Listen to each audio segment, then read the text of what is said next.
Well, I'm privileged to have on the podcast today a gentleman whose work, various books I have been looking at many times over the years. Today, we're going to be talking about his new book, The Alien Abduction Phenomenon, Science, Evidence, and the... John, I don't want to interrupt, but there Yes. looks like there's a bar over my face on this end. There's nothing on my end. Yeah, what the hell? I don't know what that is. Well, it's okay. I don't have to see myself as long as you're recording me. Yeah, yeah. I mean, everything looks good on my end. So if you want, Okay, good. All right. So, it's okay. well, Let me start again. Uh, sure. okay. Um, let's see here. Five, four, three, two, one. I'm privileged today to have as a guest Paul Meehan, and I've enjoyed his work over the years and his various books. I'm going to read his bio and then introduce the book we're going to be talking about today. Paul is the author of several books on science fiction, film noir, and horror films, and a contributor to the Noir City Sentinel, the Journal of the Film Noir Foundation, and the Palgrave Handbook of the Vampire. He lives in Denver, Colorado, and today we're going to be talking about his new book, The Alien Abduction Phenomenon, Science, Evidence, and the Unknown. Paul, welcome to the podcast. Thank you. Great to be here. Well, Paul, I've looked at a lot of your books in the past, and this is, at least in my reading, different than we're shifting from science fiction to a very popular topic in pop culture these days, the UFO or UAP phenomenon, specifically an aspect of that abduction. Has this always been an area of interest for you, or how did you move from your past writing topics to focus on this? It has always been an interest of mine. There was a sighting outside my apartment in the Bronx back in 1975, I think it was. People saw a dirigible-shaped object, extremely bright lights, um, right above the Jerome Park Reservoir in the northwest Bronx. Um, I heard people screaming outside in the street, and when I was going through the vestibule of my apartment, the hair on my arm stood up, which would indicate the presence of a magnetic field. However, when I went outside, I didn't see anything, which was perhaps fortunate. And I've always been a science fiction nut. And but after that experience, I started to study the UFO phenomenon in depth, and I've been on it ever since. Now, what happened with this book was the ninth book that I had written was Alien Abduction in the Cinema, and some like a reviewer said that it was really two books in one. What I tried to do was I tried to cover the filmic aspects of these movies and also the ufological connections as well. So after that was published, McFarlane went out to me and said, "Why don't you do a book on just on abductions?" And I said, "Yeah, sure, be happy to." And that was the genesis of this book. Well, one of the things that you do in this book is you assess the efforts of the scientific community. I too have been following this since the 1970s, when I first started being interested with all the documentaries and pseudo documentaries on the paranormal and UFOs. I was a member of MUFON and so on, and it has now seems to have gained a new scientific credibility. You've got folks appearing and saying before Congress that they've seen this. There is military witnesses and so on. But as you look at this and investigate UAPs in your book, you highlight the challenges and limitations of science when it comes to this. What are some of the barriers that make it so difficult to study? Well, for many years, people were studying just UFOs, right? Without thinking about what's flying around inside those vehicles. And it is much more threatening to contemplate some alien race that's come here for unknown purposes. It's very threatening. And I don't think that science is up to the task, really. I'll say this too. Science is based on the principle of Occam's razor, right? Occam's razor is the least complicated solution to a problem is the solution.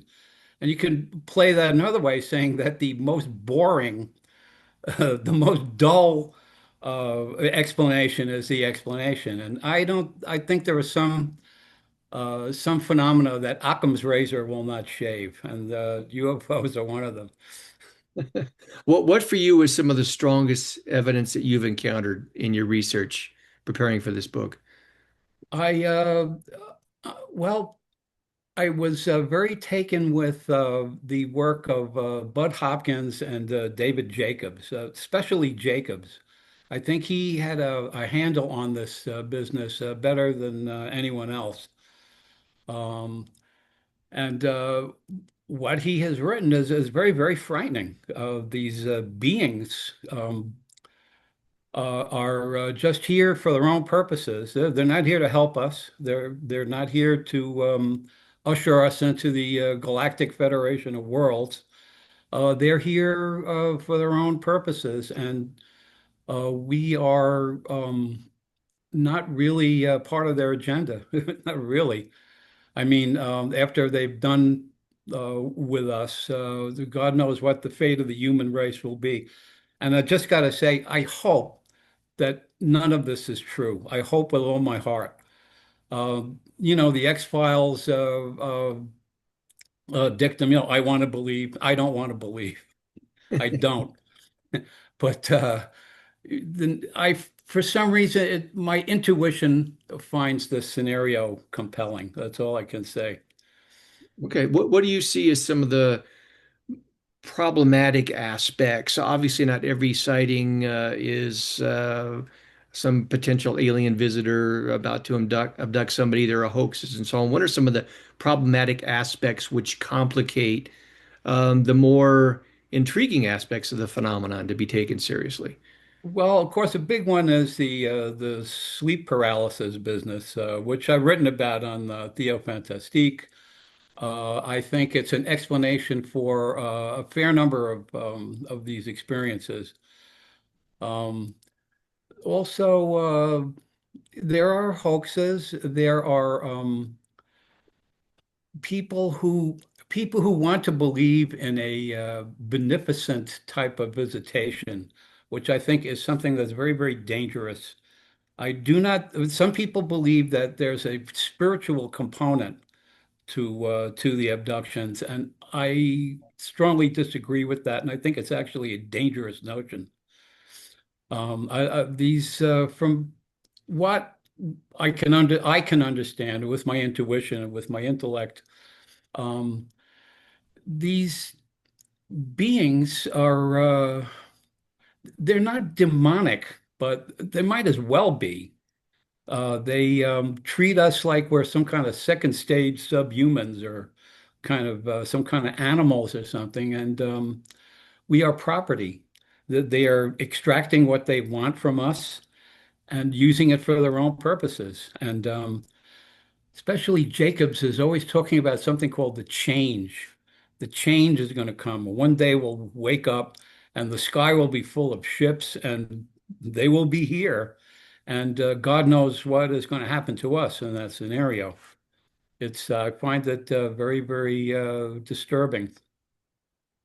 Can you talk about when you sat down to write the book, the structure that you've put in place so that you could cover everything you wanted to cover in it? I hardly use an outline at all when I write. It just comes out. Well, you have to submit like a chapter outline, of course, when you do a proposal. But I don't know, it just comes. Generally I only do one draft too. Just boom, there it is. So I don't know if you're interested in a topic like that, it just will pour out of you, right? Yeah, yeah. What are some of can you share a few of the abductions that you found most intriguing and compelling in your research? One that haunts me is the abduction of a lady named Lee Proctor. This was back during the big wave of 1973. Was not reported where this incident took place. A young woman was a college student, and she was returning home to see her parents. Along the way, the car conked out, and then she was missing. And they, sent out searchers looking for her. They didn't find anything. 4 days later, she walks into the sheriff's office, all disheveled, and but perfectly fine otherwise, and related that she had been taken into a UFO. She had been there for days where they fed her kind of a strange, tasteless food and water. And after the experience was over, she just found herself in a cornfield and then stumbled back into town. Now, the postscript of this was the sheriff that was involved in this was keeping track of her, took a fatherly kind of interest in her, right? And after the experience, she had a mental breakdown, and she left her home and rented a ratty little apartment in town someplace, right? So the sheriff comes to see her and notes that she's in a distressed state, and he sees that she's got a 38 pistol, right? And he says to her, suicide is not the answer. And she says to him, no, you don't understand. This is for them. If they come back, I'll be waiting for them. And they said that I would want to see the baby. And I find that case really, really compelling. Um, there's another one too. This was in the book that Terry Lovelace published. It's an abductee, and he asked for stories from people. Sent him letters. This story involves two young ladies. Well, they were two children actually, around 12 and 11, and they were staying at their grandparents' farm. And this farm was in a very deserted area, and the farm had like a berm, like an earthen wall that was in the middle of the farm, because there was a pond on the other side of the farm that was considered what you'd say an attractive nuisance. In other words, they were afraid of the kids falling into this pond and getting drowned. So these two kids are playing in the front of the house, and they hear this music, this calliope music, like a carnival, like a circus, right? And they say to themselves, "Oh, ooh, the circus is in town. Oh, well, maybe we can go see the circus, right?" The thing was that the music was coming from the other side of the earthen wall, right? So they said, "Well, we can't go over the wall, but we can go on top of the wall and look and see what's going on." They go on top and they look out, and what they see is a merry-go-round, this enormous merry-go-round spinning around. They could actually see the shadow underneath it, so the thing was not on the ground. Of course, it's very likely that this was a screen memory of a UFO, right? So the next thing that happens is the girls are missing. The girls can't be found. They call in the law enforcement. They drag the pond. There's nothing in there, and suddenly, out of nowhere, the two girls appear again in a place that's been searched like over and over again. Um, and neither of them talked about what had happened to them until the one of the sisters had like a life crisis kind of thing. She apparently she couldn't cope with what had happened to her, right?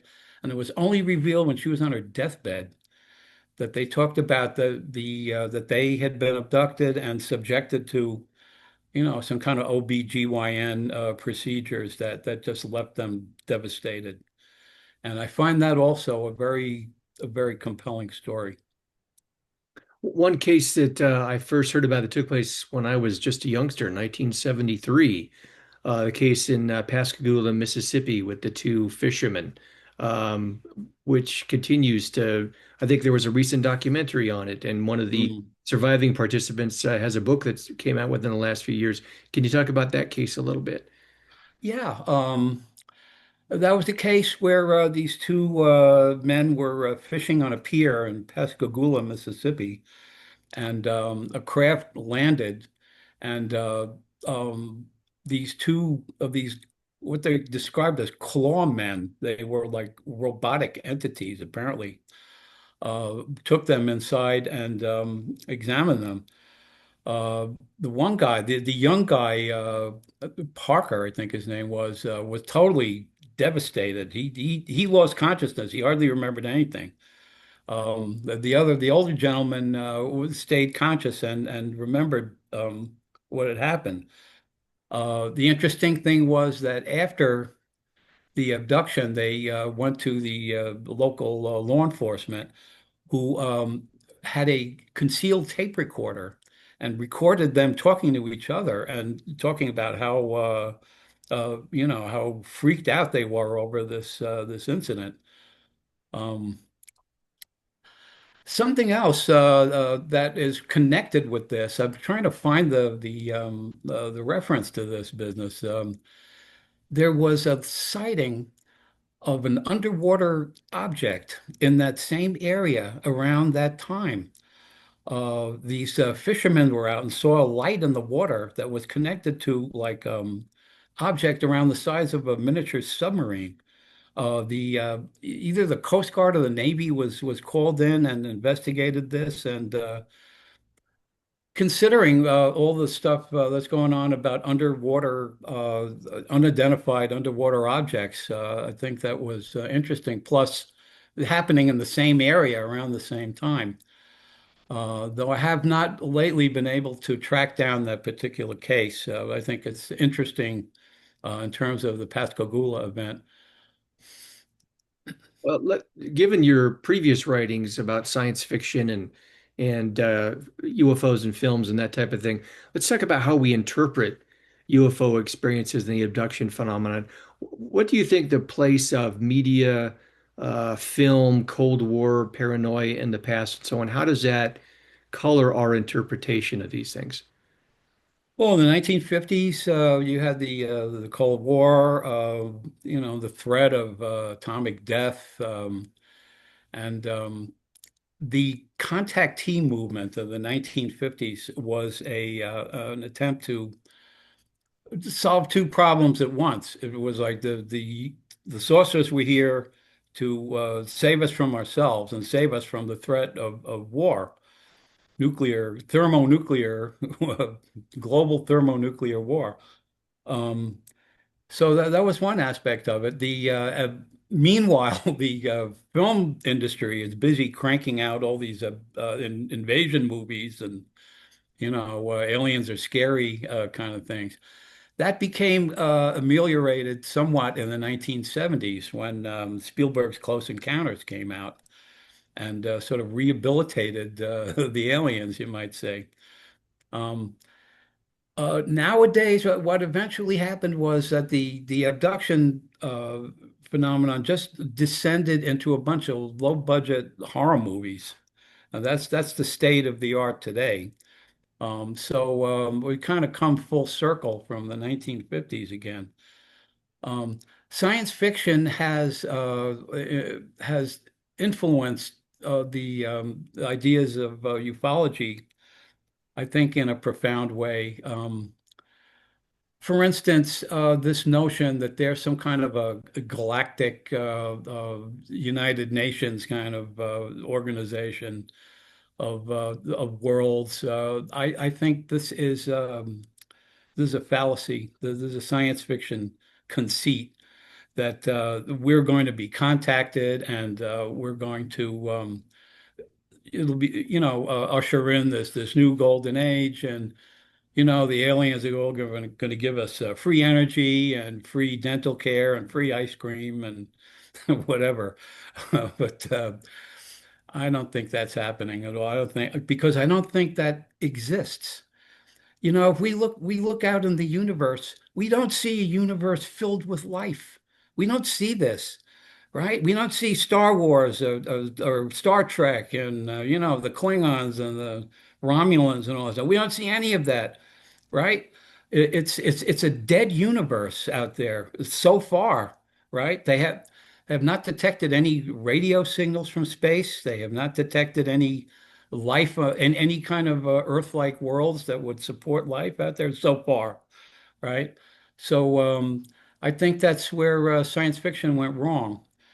And another thing is, in literary science fiction, mostly, aliens can look like anything. They can look like, jellyfish or a cloud of ions or something. But that's not what we see either. We see these, weird little guys, with big eyes and big heads. And again, science fiction got it wrong.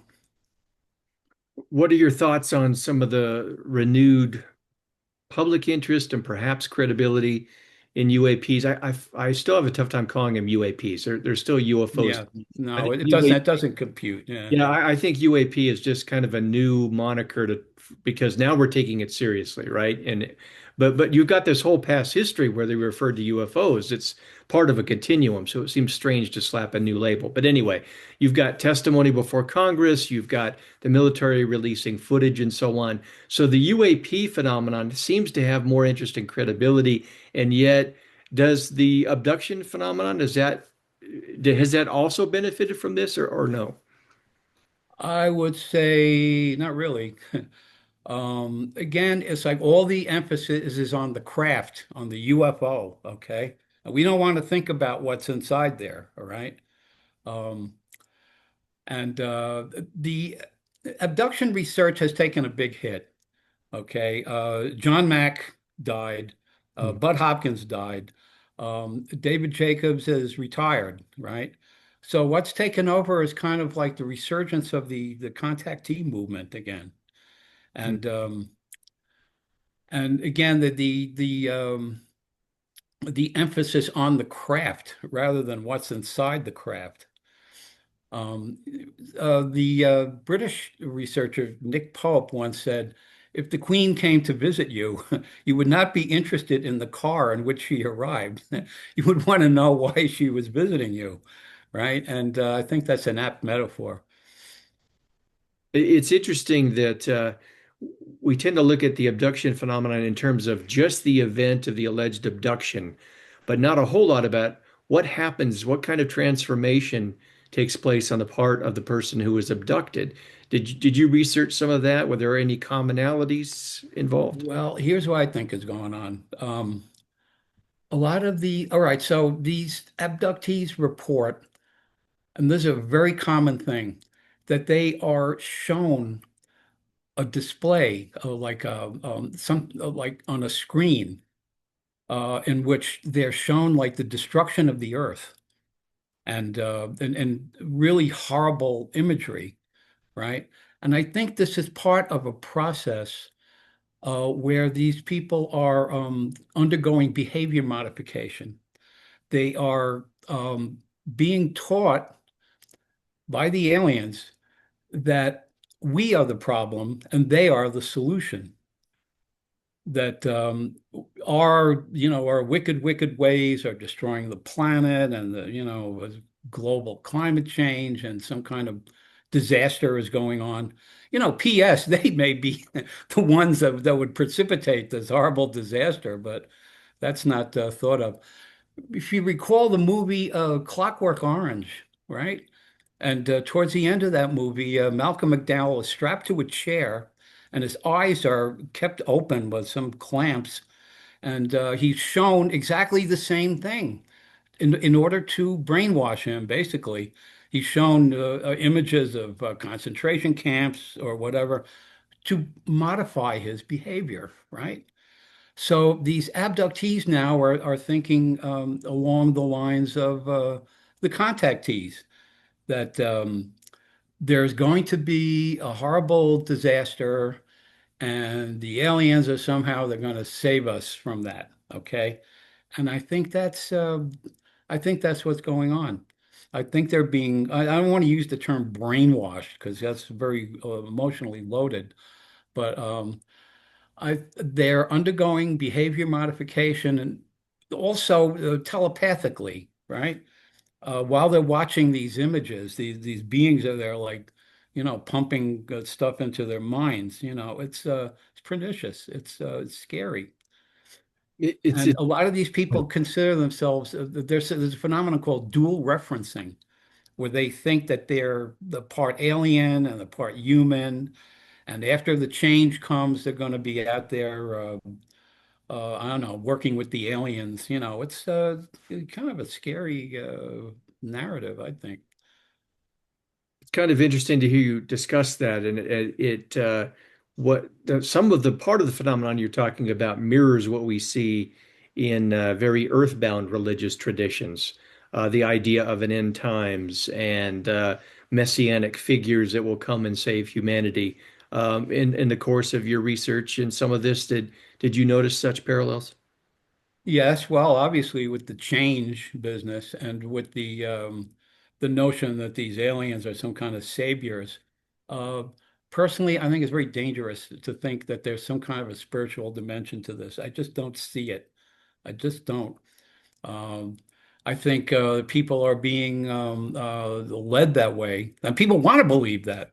I mean, personally, I would rather believe that. I don't want to believe in some you know, like the change and all that stuff. It's awful. When I was living in San Francisco, one day I woke up and the sky was black, right? And for a moment, just for a moment, I thought, "Oh my God, it's the change!" No, no, no. But it was just a forest fire. Thank goodness for a forest fire. Yeah, yeah, yeah. Well, one of the things you write about in your book is the unintended consequence that you mentioned of ignoring or dismissing the abduction phenomenon. Right now, UAPs are getting all the headlines, and the abduction phenomenon is still marginalized. What are the unintended consequences of ignoring this? I think the abduction narratives are the only window that we have into the actual nature of the alien presence. And ignoring that is the